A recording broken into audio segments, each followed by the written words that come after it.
قرآن میں ربكم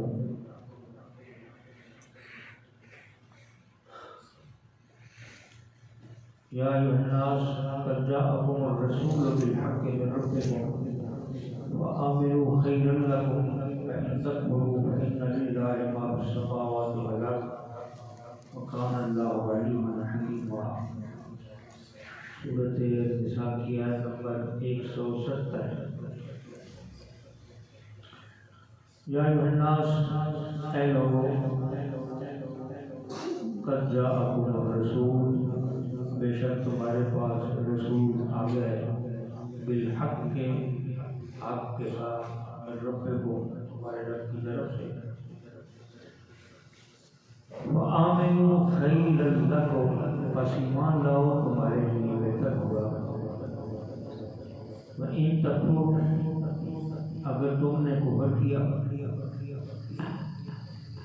وإن للہ ما فی السماوات والأرض، جان لو کہ سب کچھ اللہ کے لیے ہے، جو کچھ آسمانوں میں ہے اور جو کچھ زمینوں میں ہے.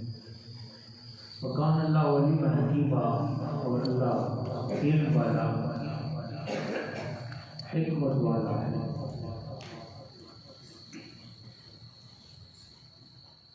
یہ آیت کریمہ اللہ کے رسول کی رسالت عامہ اور ختم رسالت اور ختم نبوت کو واضح کرتی ہے.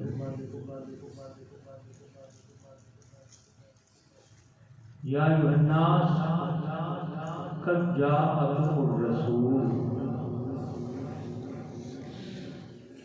تمہارے پاس شان والے رسول آ گئے اور حق کے ساتھ آئے، اس کا تم انکار نہیں کر سکتے.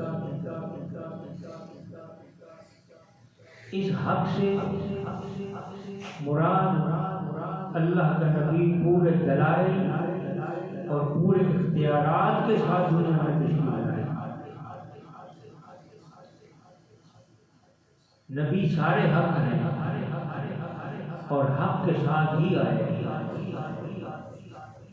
اللہ نے خاص طور پر اپنے نبی پاک صلی اللہ علیہ وسلم کے لیے اور ہمارے رسول صلی اللہ علیہ وسلم کے لیے کئی مقامات پر اس حق کی قید لگائی ہے اور صرف بیان فرمائی ہے. والذی ارسل رسولہ بالہدی ودین الحق، تو دین جو لے کر آئے وہ بھی حق اور سچ، جبکہ باقی انبیاء کا دین بھی حق اور سچ ہے.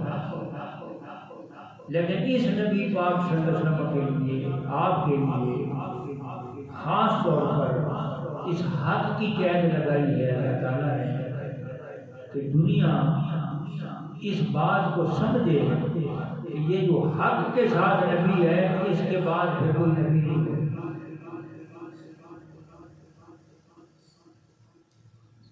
نہ اور کوئی کلام اترے، نہ کسی اور کے بارے میں حق کی بات ہوگی، اسی نبی کے بارے میں حق کی بات ہو رہی ہے. اور پھر یہی بات ہے کہ 1500 سال گزر گئے، آپ کی نبوت اور رسالت کے رنگ کے بج گئے. اللہ کے محبوب صلی اللہ علیہ وسلم نے 30 جھوٹے مدعیان نبوت کے بارے میں خبر دی اور وہ برحق ہے، سچ ہے کہ میری اس ساری امت میں، سارے دورانیہ میں 30 کذاب آئیں گے جو جھوٹی نبوت کا دعویٰ کریں گے. مگر سچا نبی میں ہی ہوں، اور جس نے میرا کلمہ پڑھا وہ نجات پائے گا، اور جو اس پٹڑی سے اتر گیا وہ جہنم کی وادیوں میں گیا. تو اللہ تعالیٰ نے پوری دنیا کو مخاطب کر دیا. یا ایھا الناس، اب حضور کی رسالت کا جب ذکر ہوا تو اللہ نے پوری انسانیت کو جھنجھوڑا، پکارا. یا ایھا الناس، یا ایھا الذین آمنوا نہیں فرمایا، ایمان والے، کسی اور صفت کے ساتھ مخاطب نہیں کیا، بلکہ اس انسان کو انسانی کیفیت کے ساتھ پکارا ہے، یا ایھا الناس، اے انسان، تمام انسان۔ یہ جو ناس الف لام ہے، یہ سے تمام انسانیت ہو رہا ہے، ہر فرد قیامت تک جو آئے گا وہ انسان، اگر انسان کا بچہ ہے تو اس پر یہ پکار سچی آئے گی، کیونکہ قرآن ناپاکی ہے، یعنی ہمیشہ والے کے لیے۔ اب یہ نہیں کہ یہ صرف صحابہ تک کا، جنہوں نے اللہ کے نبی سے سنا ان تک قرآن ہے، آگے بات ہی ختم نہیں، یہ ہمیں بھی پکار رہا ہے۔ جس نے قرآن کو دیکھا اس کو پکار رہا، جس نے سنا اس کو قرآن پکار رہا، جو نہ سنے نہ پڑھے اس کو بھی قرآن پکار رہا، اور قیامت تک کے لیے ہے۔ یا ایھا الناس، اے لوگوں، قد جاءکم الرسول بالحق من ربکم، تمہارے رب کی طرف سے حق کے ساتھ رسول ہے، اور پھر حق کی دلیل کیا ہے کہ آپ تمام اختیار لے کر آئے۔ اللہ کے محبوب صلی اللہ علیہ وسلم نے اپنے تمام اختیار استعمال فرمائے ہیں۔ جو آیا، جس نے جس قسم کے اختیار کا سوال کیا، اللہ کے نبی صلی اللہ علیہ وسلم نے اس کو اسی قسم کے اختیار کا جواب عطا فرمایا۔ محرومی کسی کو نہیں دی، مایوس کسی کو نہیں فرمایا، جواب کسی کو نہیں فرمایا۔ ایک مرتبہ آپ کچھ چیزیں عطا فرما رہے تھے، تقسیم فرماتے، مدینہ شریف میں تقسیم فرما رہے تھے، خبر سے خبر ہوتی گئی، کان و کان خبر ہوتی گئی کہ اللہ کا نبی لنگر تقسیم فرما رہے ہیں۔ لوگ آئے پہچان پہچان، جن کو اپنی ضرورت تھی وہ اپنے اپنے حصے کے مطابق حضور سے لنگر لیتا گیا، حتیٰ کہ لنگر تقسیم ہو گیا۔ اب لنگر تقسیم ہو گیا تو ایک شخص دور سے آیا، جب وہ آ کے پہنچا ہی تھا کہ لنگر تقسیم ختم ہو گیا، اس نے عرض کی میں بھی لینے کے لیے آیا ہوں۔ اب معقولی جواب تو یہ تھا بھائی تو دیر سے آیا ہے، اب تو لنگر تقسیم ہو گیا ہے، تیری اپنی قسمت کی بات ہے۔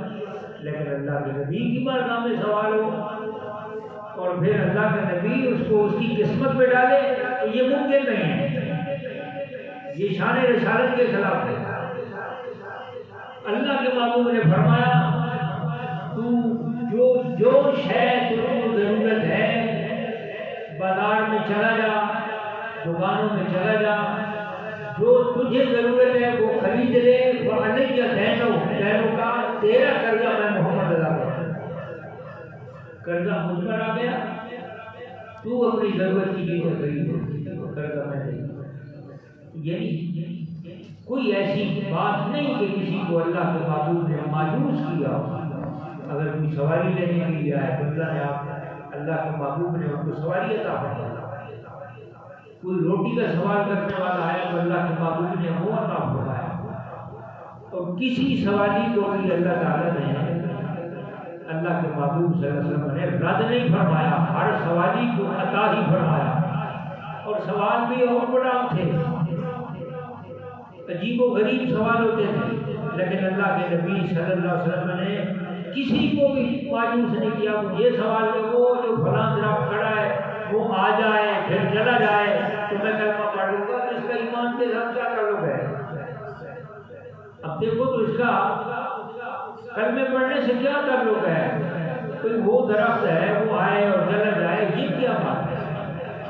لیکن اللہ کے محبوب نے اس کو بھی مایوس نہیں کروایا، فرمایا اسے تو پیغام دے دے ان محمد رسول اللہ، کہ تجھے محمد مصطفیٰ بلا رہے۔ اب وہی بندہ ابھی مسلمان بھی نہیں، نجس ہے، اپنے مشرکون نجس ہوں، مشرک تو نجس ہے، نجس ہے، لیکن اللہ کے نبی کا پیغام لے کر درخت کے پاس گیا اور اسے یہ سمجھ ہے کہ اللہ کا نبی کہہ رہا ہے، یہ نہیں ہے کہ میں درخت سے کیسے بات کروں۔ آج کا کوئی اس صدی کا بندہ ہوتا تو وہ کہتا جی یہ کون سی بات ہوئی ہے، درختوں کے بھی کار ہوتے ہیں، اس کی کوئی عقل ہے، اس کے اندر اطاعت کا کوئی پہلو ہے؟ یہ ایسی ویسی بہانے بناتا، لیکن اس دور کا اگرچہ وہ مشرک تھا مگر چہرہ دیکھ کر سمجھ رہا تھا کہ بات یقیناً سچی ہوگی، فوراً وہ چلا گیا اور اس درخت سے کہتا ہے ان محمدن یدعوک، اے درخت تجھے محمد صلی اللہ علیہ وسلم بلا رہے ہیں۔ اب درخت کو بلاوا پہنچا تو وہ درخت پنڈلی پہ چل کر حضور کے قدموں میں حاضر ہو گیا۔ امام بصیری نے اسی قصیدہ خود شریف میں ذکر فرمایا ہے جاءت لدعوت الاشجار ساجدۃ تمشی الیہ علی ساکن بلا قدمی، وہ درخت جو سجدہ کرتے ہوئے حضور کے قدموں میں حاضر ہوا وہ پنڈلی پہ چل کے آیا جبکہ اس کے پاس پاؤں بھی نہیں تھے، زمین کو چیرتے ہوئے حضور کے قدموں میں حاضر ہو گیا اور پھر حضور کا اشارہ پایا۔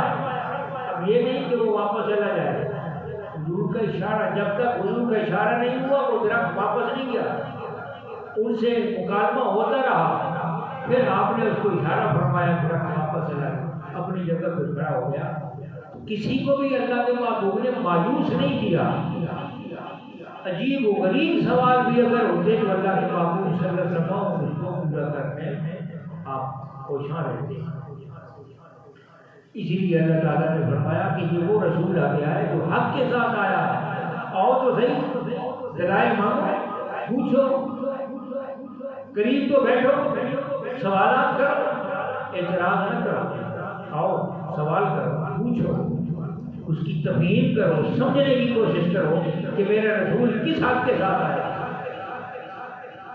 اور یہ آیا ایسا نہیں ہے میرے رب کو یہ تمہارے رب کی طرف سے آیا، ہاں وامنو خیر اللہ کو، اگر تم ایمان لاؤ تو تمہارے لیے بہتر ہے، تمہارے اپنے لیے بہتر ہے، ایمان لے آؤ، خیر ملے گی، دنیا میں برکت ہوگی، آخرت میں نجات ہو جائے گی، اللہ کی طرف نوازی ہو جائے گی۔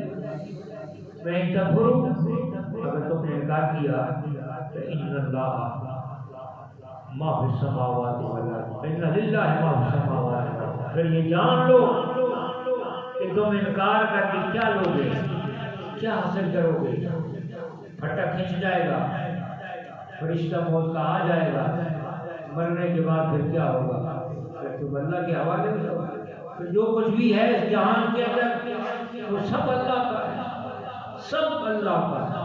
اب یہاں اللہ اپنی بات اسی لیے فرما رہا ہے کہ اپنے رسول کی صداقت کی بات فرما رہا ہے